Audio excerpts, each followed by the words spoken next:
Good day, everyone. Today I will discuss reality therapy. Reality therapy is a therapeutic modality that was developed by William Glasser, and it's based on a philosophy he also developed called a choice theory. Let's start with the biography of William Glasser. He born in 1925 in Cleveland, Ohio. He was educated at Case Western Reserve University in Cleveland, Ohio. His initial training was in chemical engineering, then a master's in clinical psychology.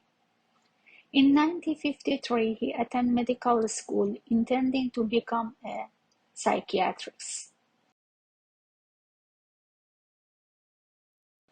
He attended UCLA Medical School and became a board-certified psychiatrist in 1961.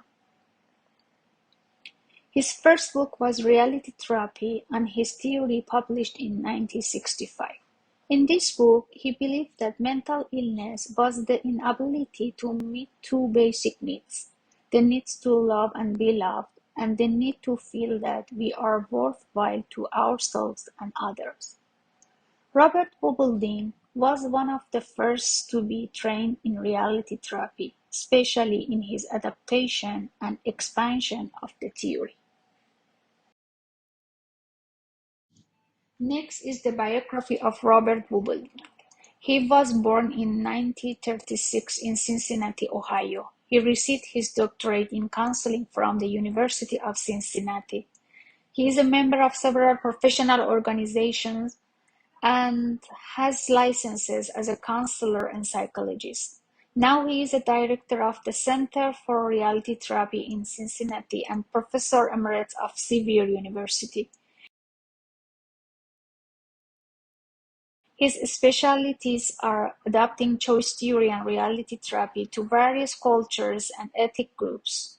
He received the Gratitude Award for initiating reality therapy in the United Kingdom and the Certificate of Reality Therapy Psychotherapist by the European Association for Psychotherapy in 2009. He extended the theory and practice of reality therapy with his conception of the WDEP system, which I'll describe later. Next is key concepts. Choice theory is the philosophical basis of how we come to understand a person, and reality therapy is how the practitioner applies his skill to impact the client based on that philosophical understanding. Key concepts of the choice theory include 10 axioms of choice theory, needs and wants, internal control, choice, the quality world, and the total behavior. What are the 10 axioms of choice theory? These 10 axioms help us understand the basis of choice theory and begin to offer us a sense of how it is applied. They include the following. 1. The only person whose behavior we can control is our own. 2. All we can give another person is information. 3. All long-lasting psychological problems are relationship problems. 4. The problem relationship is always part of our present life. 5. What happened in the past has everything to do with what we are today. 6. We can only satisfy our needs by satisfying the pictures in our quality world. 7. All we do is behave. 8. All behavior is total behavior and it's made up of four components: acting, thinking, feeling, and physiology. 9. All total behavior is chosen, so we only have direct control over the acting and thinking components. 10. All total behavior is designated by verb and named by the part that is the most recognizable.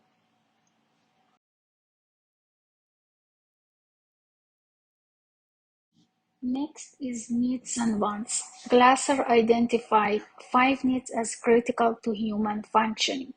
He suggests that each of us has a specific need strand profile that is based on our genetics. The kinds of choices made to meet needs define personality, including survival or self-preservation, is basic to our existence and includes the survival of species through sex and self-preservation by ensuring we have food, shelter, safety, and health. Next, love and belonging is building relationships with one another. So, one major focus of reality therapy is to help clients examine how they are fulfilling their relationship needs. Next, power or inner control is related to having as a sense of empowerment, worthiness, self-efficacy, recognition, and achievement. Also can be life-sustaining and creative and can help us feel good about ourselves, or it can be destructive and life-threatening. Next, freedom or independence is the ability to do what we want when we want as long as it does not cause harm to others. Allows individuals to be creative, inventive, and expressive. Last, fun or enjoyment. Fun is best defined by Laffer. Glasser also believes that fun is learning process. Experience the fun when uncovering new ideas and learning new tasks, and our lives would be stagnant if this were not the case. Next is internal control. Those who live by a philosophy of internal control take responsibility for their behaviors. To encourage internal control behaviors and healthy relationships, Glasser suggests that clients work on exhibiting 7 caring habits, such as listening and trusting, while avoiding the 7 deadly habits, such as blaming and punishing. Relationships anchored in caring habits allow for differences, are negotiable, and are loving. Next is choice. Basic choice theory is the idea that one is constantly making choices for the purpose of need satisfaction, which can lead to healthy or dysfunctional ways of living in the world. All we do from birth to death is behave, and every behavior is chosen. Glasser believes that people do not become depressed, rather they choose to be depressed. For example, if a friend dies, we may feel sad or depressed. After a brief period of time, we choose to depress, that is, to maintain the feeling of depression. Next is quality work. From birth, each of us has a model or picture of the kind of work that would most satisfy our needs, called our quality work. These pictures reflect what is important to us and what we most desire or want. As a personal picture album of all people, things, ideas, and ideals that have been discovered to increase the quality of life. Understanding the quality worth of the client is critical to helping the client find ways of most effectively meeting his or her needs and to help the client discover those pictures that may no longer be serving a need-satisfying purpose.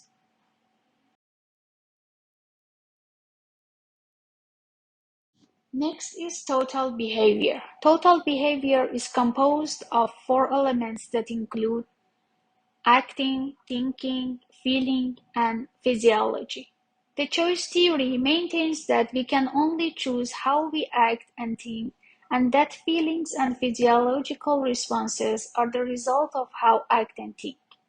So, in counseling, if we want to change how we feel and if we want to affect our physiology, we must do something different, which entail making new and better choices about how we act and think.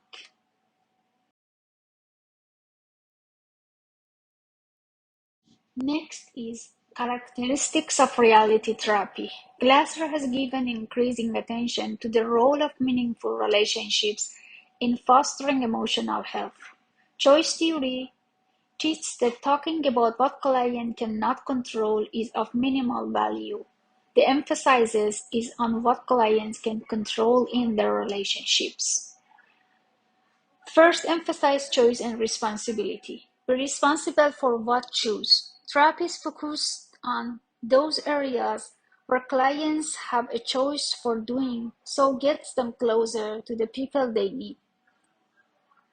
Next, reject transference. Glasser contends that transference is a way that both therapist and client avoid being how they are and owning what they are doing right now. Next, keep the therapy in the present. Many therapeutic models teach that to function well in the present, people must understand and revisit their past. So the reality therapist does not totally reject the past. Next, avoid focusing on symptoms. In traditional therapy, focuses on symptoms by asking clients how they feel and why they are obsessing. Glasser contends that people who have symptoms believe that if they could only be symptoms-free, they would find happiness, and all symptoms are caused by a present unhappy relationship. Last, challenge traditional views of mental illness. The choice theory rejects the traditional notion that people with problematic physical and psychological symptoms are mentally ill.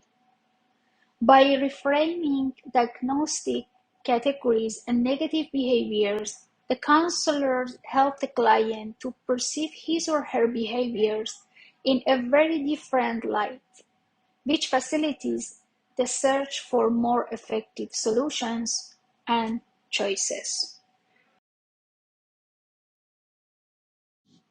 Next is therapeutic goals. A basic goal of reality therapy is to help clients learn better ways of fulfilling all of their needs, including achievement, power or inner control, freedom or independence, and fun. The basic human needs serve to focus treatment planning and setting both short and long-term goals.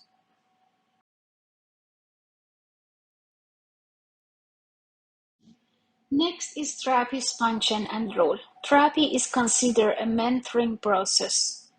So the therapist is the teacher and the client is the student. Reality therapists teach clients how to engage in self-evaluation.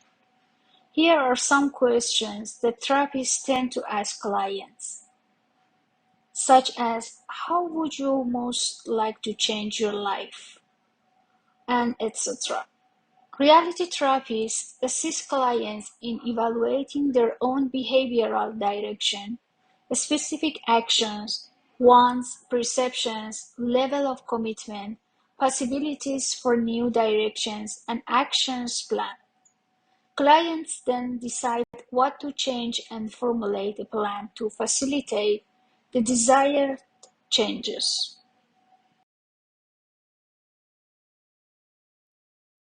Next is clients' experience in therapy. In therapy, emphasizes is on actions. So when clients change what they are doing, they often change how they are feeling and thinking. And questions are part of the self-evaluation process. And also, client can expect to experience some urgency in therapy. So time is important as each session may be the last.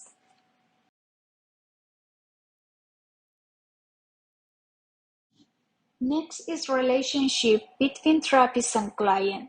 Reality therapy emphasizes an understanding and supportive relationship or therapeutic alliance, which is the foundation for effective outcomes. Once involvement has been established, the counselor assists clients in gaining a deeper understanding of the consequences of their current behavior.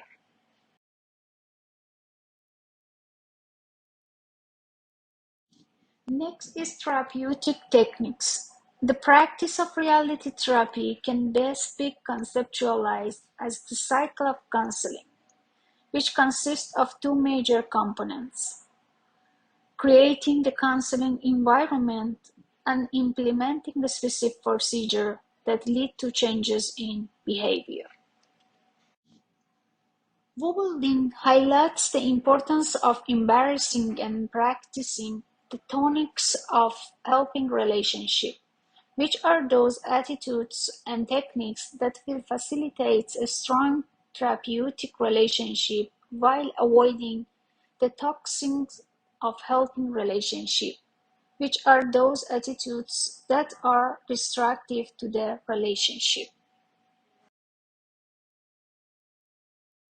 Tonics of the relationship listed here represent a series of techniques and relationship skills that can positively impact the counseling relationship. Let's take a quick look at some of these. Use attending and reflective listening skills, establish boundaries, show empathy, be ethical, share self, suspend judgment, allow silence, invite solution, and etc.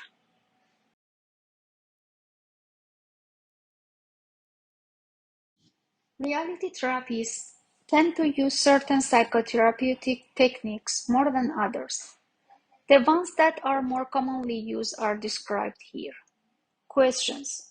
Questions play an important role in exploring total behavior, evaluating what people are doing, and making specific plans. Questions can be useful to reality therapists in four ways: to enter the inner world of clients, to gather information, to give information, and to help clients take more effective control. Next is being positive. Focuses on what the client can do. So opportunities are taken to reinforce positive action and constructive planning. For example, if a client says, "I'm angry about what Mary said to me today," therapists not respond, "Has this been happening to you for a long time?" Therapists might respond, "What are you going to do so that you will not choose to anger Mary?" The emphasis of the counselor's question in on positive action. Next is metaphors. Attending to and using the client's language can be helpful in communicating understanding to a client through the use of her language. For example, if a client says, "When he left, it was like the roof fell on me," the therapist might say, "What does it feel like when the roof falls on your body?" In a sense, the therapist is talking in a way that is congruent with the client's personal perceptions. Next is humor. Therapists sometimes have the opportunity to laugh at themselves that encourages clients to do the same. Fun is a basic need according to the reality therapy. It can sometimes be met to a small degree in the therapy sessions itself. Next is confrontation. Reality therapists do not accept client excuses and do not give up easily in their work. The therapist does not criticize or argue with the client, but rather continues to work to explore total behavior and to make effective plans. The last is paradoxical intention. In reality therapy, making plans and getting clients to commit to plans can generally be done directly. Next is toxin of the helping relationship. A number of behaviors can go far in destroying a therapeutic relationship and relationships in general. Based on external control, many of these behaviors are similar to those that Glasser highlights in his list of 7 deadly habits.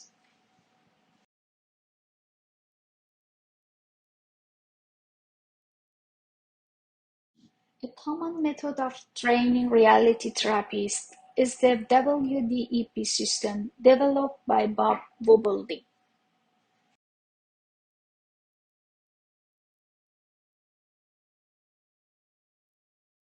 This system stands for the wants of the client, what the client is doing in his or her life's direction, evaluating if what the client is doing is working, and developing a plan of action that can be implemented.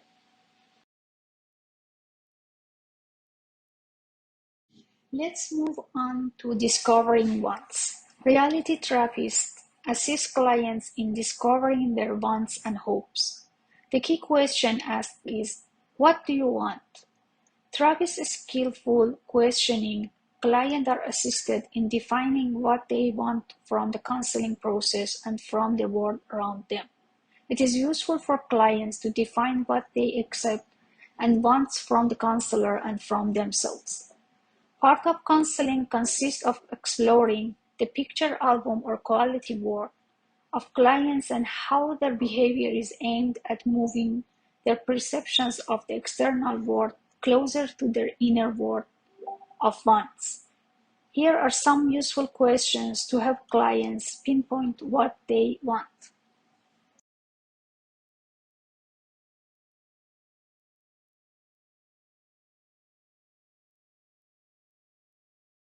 Next is analyzing doing. After identifying wants in their client's quality world, counselors can begin to ask their clients to describe what they are doing to fulfill their wants. Reality therapy focuses on gaining awareness of and changing current total behavior. The focus on the present is characterized by the key question asked by the reality therapist. What are you doing now?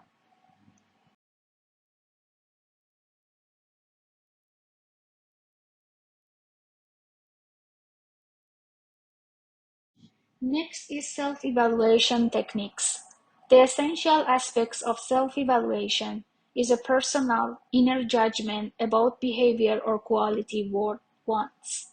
After identifying what clients are doing to have their wants fulfilled, they can begin the process of evaluating if what they are doing is working for them. Artful questioning assists clients in evaluating their present behavior and the direction this is taking them.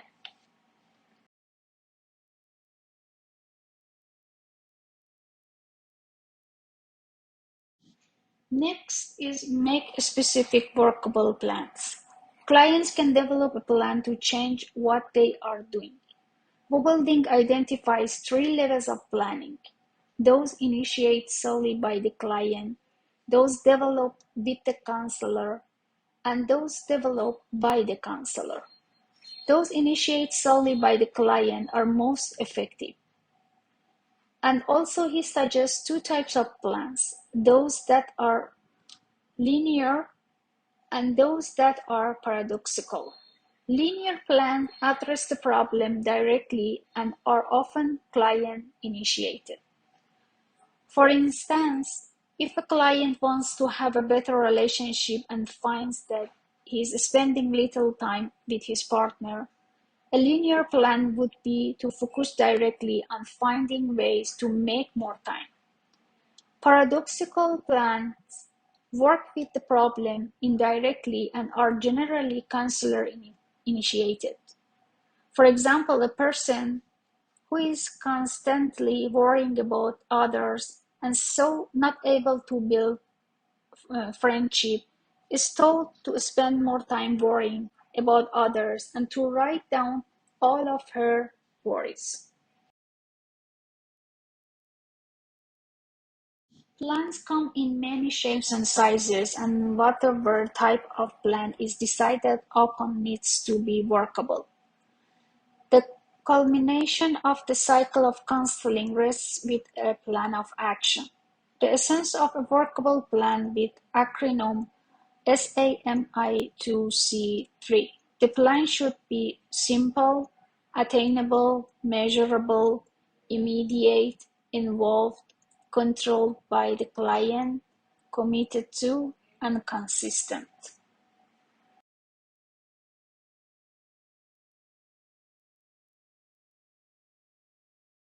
Next is contributions of reality therapy. Focuses on making changes in the present. It is an effective short-term approach, deals with unconscious behavioral problems. The existential underpinning of a choice theory are a major strength of this approach, which accentuates taking responsibility for what we are doing. Focusing on acting and thinking reduces resistance to counseling, and this is a positive approach with an action orientation. Next is limitations of approaches. Discounts the therapeutic value of explorations of the client's past, dreams, the unconscious, early childhood experiences, and transference. The approach is limited to less complex problems. It is problem-solving therapy that tends to discourage the explorations of deeper emotional issues. And the last, reality therapy, not take into account environmental forces such as discrimination and racism that affect people from different cultures. Next is using reality therapy with other theories. Knowledge of a variety of theories helps reality therapists to augment their skills by adhering to reality therapy procedures. Praise is important in reality therapy and comparable to the term positive reinforcement in behavior therapy, and also role-playing and modeling are other behavior therapy techniques that are consistent with methods used to help clients carry out plans in reality therapy. Reality therapy is not a problem-solving approach. There are times when it is helpful to use behavioral problem-solving techniques with clients. Cognitive therapies, such as those of Adler and Ellis's rational emotive behavior therapy, have active components that can be used by reality therapists in their work. Frankel's existential view of meaning and being able to choose and be responsible for choices one makes is quite similar to Glasser's philosophy of choice theory. During the development of a friendly relationship with a client, some reality therapists have found the empathic listening approach of Rogers to be helpful. Last topic is efficacy of reality therapy. Recently, reality therapy was identified as an evidence-based approach by the National Registry of Evidence-Based Programs and Practices. Some of these were reality therapy has shown some potential positive impact include the following: reduction in domestic violence, decrease in depression, increase in the self-concept of students, reduction in post-traumatic stress disorder symptoms, and etc. A sample of case study. Rebecca is a 13 years old 8th grade student who is new to school. She comes to counseling at her mother's request and expresses her inability to make friends and form new relationships. She states that this has never been an issue with her in the past and that she had many friends at her other school. She thinks that her lack of friendship is starting to affect her happiness and her grades are slowly declining as a result. She has always been an A or B student and now has a C in two of her classes. As a result of her grades dropping, her mother has contacted the school counseling office and requested the counselor speak to Rebecca. Based on reality therapy, Rebecca's social and quality worth were not aligned due to the lack of peer interaction, leaving a void of the most important basic need, love or belonging. She needed to find ways to fulfill the need for love or belonging in order for her to be academically motivated. Using the WDEP model was a viable technique for her because it gives her the opportunity to take control of her own choices and behaviors, which empowers her in the process. The WDEP model serves as a tool to break down choices and push her to alter her individual perceptions. She is able to see that her current behaviors and actions are not getting her what she wants, and she learns to take responsibility for her individual actions. Additionally, she evaluates whether or not her actions are helping her to reach a specific goal. Finally, she forms her own immediate plan so she can see positive results quickly.